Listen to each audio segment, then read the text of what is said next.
வணக்கம்.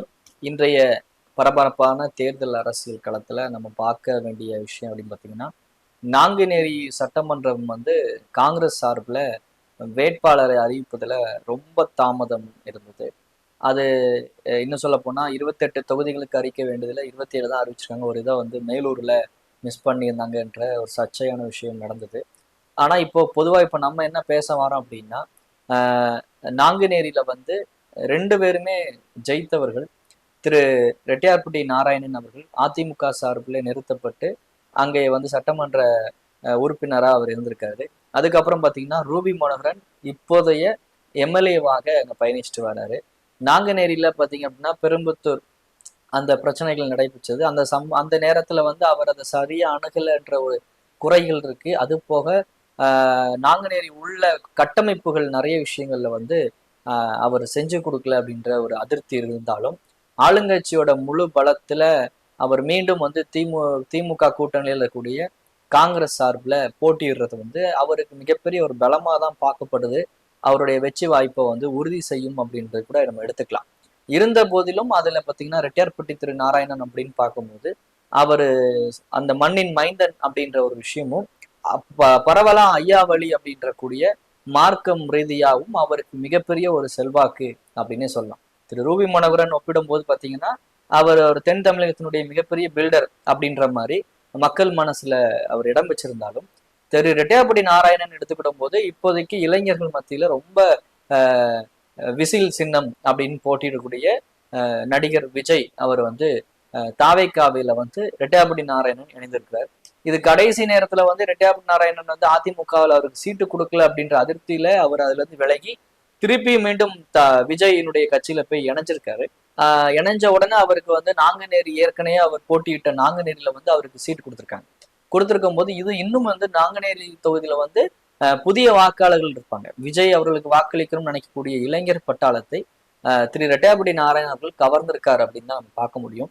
இருந்தாலும் அங்க ரெட்டியார்பட்டி நாராயணன் ஒப்பிடும் பொழுது அந்த மண்ணிற்கான மைந்தன் அப்படின்றதுல மாற்று கருத்தே கிடையாது. அது மிகப்பெரிய பலமா ரெட்டியார்பட்டி நாராயணன் அவர்களுக்கு பார்க்கப்படுது.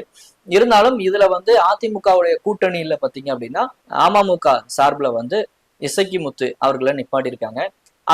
அதுக்கான தொடர்ச்சியா இன்னொரு வீடியோல அவரை பத்தி முழுமையா நான் பேசுறேன். இருந்தாலும் இப்போ பாத்தீங்கன்னா 2019 அப்படில வசந்தன் கோ அவருடைய வசந்தகுமார் அவருடைய அவர் நாடாளுமன்றத்துல போட்டியிருந்தனால அதுல ஒரு இடைத்தேர்தல் நடத்துறாங்க. அந்த இடத்துல பாத்தீங்கன்னா ரூபி மனோகரன் போட்டிடுறாரு காங்கிரஸ் சார்பில். அப்பவும் பாத்தீங்கன்னா திரு ரெட்டியார்பட்டி நாராயணன் அதிமுக சார்பில் போட்டிடுறாரு. இந்த இடத்துல பாத்தீங்க அப்படின்னா அதிமுக சார்பில் போட்டியிடக்கூடிய ரெட்டியார்பட்டி நாராயணன் கிட்டத்தட்ட 33,445 வாக்குகளை ரூபி மனோகரன் தோக்குறாரு. அது அவ்வளவு வாக்குகள் எடுத்து ரெட்டியார்பட்டி நாராயணன் இருந்து அவர் தோல்வியை அடைகிறார் ரூபி மனோகரன்.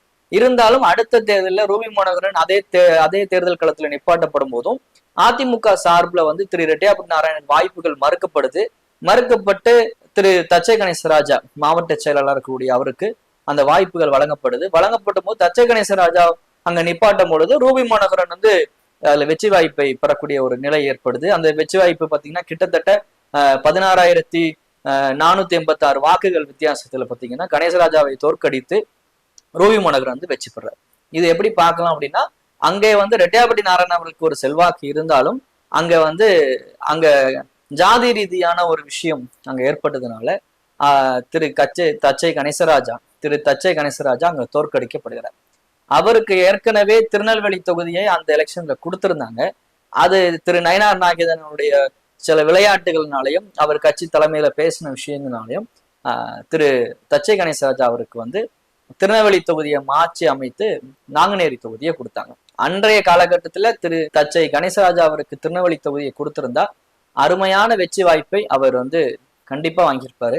ஏன் அப்படின்னா அந்த நேரங்கள் கொரோனா நேரங்கள்ல நிறைய களப்பணிகளை அவர் உண்மைக்கும் கண்கூடால திருநெல்வேலியில் இருக்கக்கூடிய எல்லாருக்குமே தெரியும். நிறைய விஷயங்களை அவர் பண்ணாரு, மக்கள் மனசுல நின்னாரு. திரு கணேசராஜா அவர் செஞ்ச விஷயங்கள் எல்லாமே ரொம்ப லகுவா பாரதிய ஜனதா கட்சியின் அந்த டைம்ல இருந்தக்கூடிய நயினார் நாகேந்திரன் அவர்களுக்கு நல்ல ஒரு வாய்ப்பா யூஸ் பண்ணிக்கிட்டு அவர் ஜெயிக்கக்கான வழியை எல்லாமே திரு தச்சை கணேசராஜா அவர்கள் செஞ்சு கொடுத்தாங்கன்னு தான் சொல்ல முடியும். இதுல இருந்து நமக்கு என்ன தெரியுது அப்படின்னு பாத்தீங்கன்னா நாங்குநேரி தொகுதியில மிகப்பெரிய ஒரு போட்டி இருக்கு. இந்த மிகப்பெரிய போட்டியில எப்படி பார்க்கலாம் அப்படின்னா, ரூபி மனோகரன் அப்படின்றவங்க ஆளுங்கட்சியினுடைய பலத்திலையும் அவங்க வந்து மீண்டும் வரக்கூடிய வாய்ப்புகள் அதிகமா இருக்கு. இந்த இடத்துல பாத்தீங்கன்னா தாவேகா புதிய கட்சி உள்ள வருது. அவங்க இடத்துலயும் ஒரு ஸ்ட்ராங்கான கேண்டிடேட்டா ரெட்டியாப்பட்டி நாராயணன் அவர்களை பார்க்க முடியுது. அவருக்கு பாத்தீங்கன்னா இப்போ நம்ம நாடார் ஓட்டுகள் பிளஸ் அங்க வந்து நாங்குநேர்ல வந்து நாடார் சமூகத்துல ஒரு ஓட்டு வங்கி இருக்கு. அது போக தேவேந்திர குல வேளாளர்கள் ஓட்டு வங்கியும் இருக்கு. ஆனால் ரூபி மனோகரன் அவருடைய பணபலமும் இந்த அரசியல்ல அவர் ஆளுங்கட்சியினுடைய இருக்கிறதுனால ஜெயிக்கிறதுக்கான வாய்ப்புகள் அதிகம் இருக்கு. ஆனா அங்க வந்து ரூபி மனோகரன் ஜெயிக்கணுமா இல்லைன்னா ரெட்டியாப்பட்டி நாராயணன் ஜெயிக்கணுமான்றது முடிவு செய்வது அதிமுக நிறுத்தப்பட்ட வேட்பாளர்களை பொறுத்தே அமையும். அதிமுகவுடைய செயல்பாடுகள் தான் இந்த வெற்றி தோல்விகளை முடிவு செய்யும் என்பதை இதோடைய முடிவா நம்ம எடுத்துக்கலாம். இவ்வளவு நேரம் நம்ம பேசினது நாங்குநேரி தொகுதியில வெற்றி வாய்ப்பு யாருக்கு, யாரு பக்கம் மக்கள் நிக்கிறாங்க அப்படின்னு. ஏன் அப்படின்னா காங்கிரஸ் உடைய வேட்பாளர் பட்டியல் வந்து இன்று வெளியிட்டிருக்காங்க. அதனால நம்ம அதை வெயிட் பண்ணி நம்ம அந்த வீடியோ ரெக்கார்ட் பண்ணியிருக்கோம். அடுத்த திருநெல்வேலி தொகுதியில போட்டியிடக்கூடியவங்க யார், பாளையங்கோட்டை தொகுதியில் போட்டியிடக்கூடிய வேட்பாளர்கள் யார், ஆலங்குளம், இப்படி ஒவ்வொரு விஷயங்களையும் வீடியோ வாயிலாக உங்களுக்கு நாங்க சொல்றதுல தயாரா டேட்டாவை எடுத்துட்டு இருக்கோம். உங்களுக்கும் ஏதாவது டேட்டா இருந்துச்சுன்னா அந்த கமெண்ட் மூலமா நீங்க தெரியப்படுத்தலாம். நிறைய வீடியோ மூலமாக திருநெல்வேலி கள நிரவரம், நாங்குநேரி கள நிரவரம், ஆலங்குளத்தினுடைய கள நிரவரங்களை நம்ம வெளிக்கொண்டு வரோம். உங்களுடைய தொகுதியில சுயேட்சை வேட்பாளர்கள் யாராச்சும் இருந்தாங்கன்னா தாராளமா நம்ம அறிவித்தமிழ் மீடியாவை தொடர்பு கொள்ளலாம். அவர்களை பேட்டி எடுத்து நேர்காணல் எடுத்து இந்த அவங்க செய்யக்கூடிய நல்ல விஷயங்களை நம்ம 4 பேருக்கு சொல்லலாம். நன்றி. நெக்ஸ்ட் வீடியோல உங்களை பார்க்குறேன். நன்றி.